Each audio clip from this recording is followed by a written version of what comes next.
A very pleasant good morning to respected ma'am and all my dear friends. This is Haini Motepalli from 2nd BSc Computers. Today I would like to share few of my real-time experiences that which are related to nature.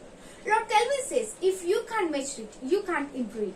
But in this situation, I can say that if you can't experience it, you cannot succeed to bring change in it. Firstly, I would like to justify the statement that which I had given. Being a South Indian, we all like to have spicy food. Let me take an example of biryani. We know that in order to make biryani, we need to keep a little bit of more time, more energy and even more money. Even though we prefer biryani on very special occasions and also we would like to share it with our loved ones. This happens because we really experience the taste of biryani. In the same way, if we are able to experience the feeling that which we get when we try to protect the nature, then we would not even think of destroying it and rather we would like to protect, preserve and share it with our future generations. So I request you to have such a type of feeling so that we can bring a lot of change in the present situation. And also, since I have used the word biryani, I would like to add one more point, that 45% of cooked food on this earth is being wasted, due to which millions of people are facing malnutrition as they are not able to access the food that which is required. And on the other hand, many people, even young people, are suffering from obesity. And when I think into deep, I came up with this question. Is wasting of food related to climate change? Yes, it is. I will just write. In order to have more yield, we are using more chemicals like fertilizers, pesticides, that which will indirectly cause water pollution, soil pollution, etc., etc., and being a part of climate change. So I request each one of you to not to waste food because it is also harming our nature. And let us try to look to our mother nature from another angle. A mother feeds her child daily. That too, when we are in our childhood, she used to feed with her own hand. Just think in this way, what happens if we try to eat her hand also? No, we will not do that to our mother, right? But the thing that which we are doing to the nature is same. The nature is trying to offer the beautiful gifts with her own hand, but we are trying to eat her hand. That means we are trying to destroy the nature by polluting water, by cutting down trees, by polluting air, etc., etc.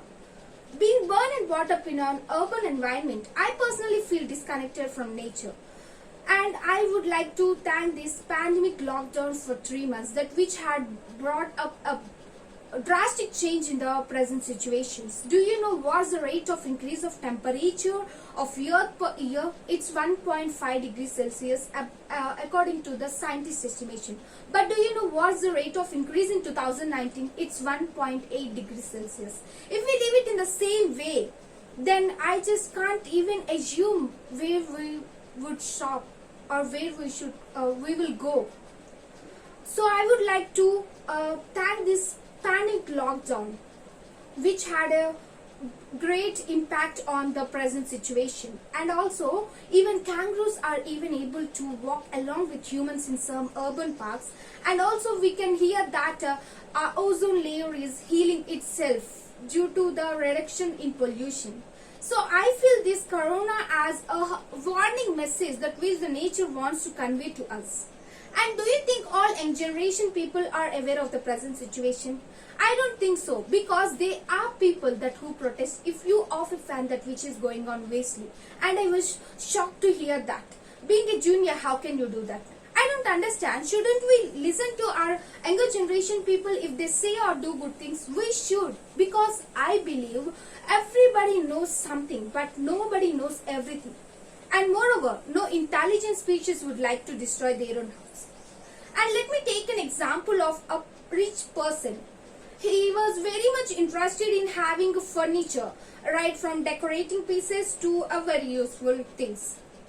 In his long run, he did not focus on having his own house.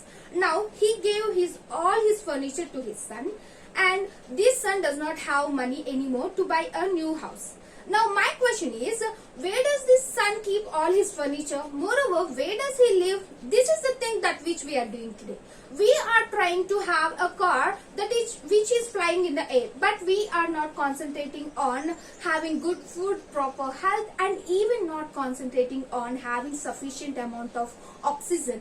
We are victims that Many people are facing severe diseases or severe conditions, lack of oxygen, and see where should on what should we focus, or on what should we take action. We should stop and think on what should we concentrate. I request each one of you, especially young people like myself, to take it as a responsibility, because it's a responsibility. It's not out of our generosity. As we are having or enjoying all of the facilities today which are being offered by our ancestors or our grandparents, it's our responsibility to give it to our future generation. So we should take it more seriously, because this type of action only can change the present situation. So I request each one of you to work as if our house is on fire, because we don't have time anymore. And also I request each one of you to question yourself, if not now, then when? Thank you.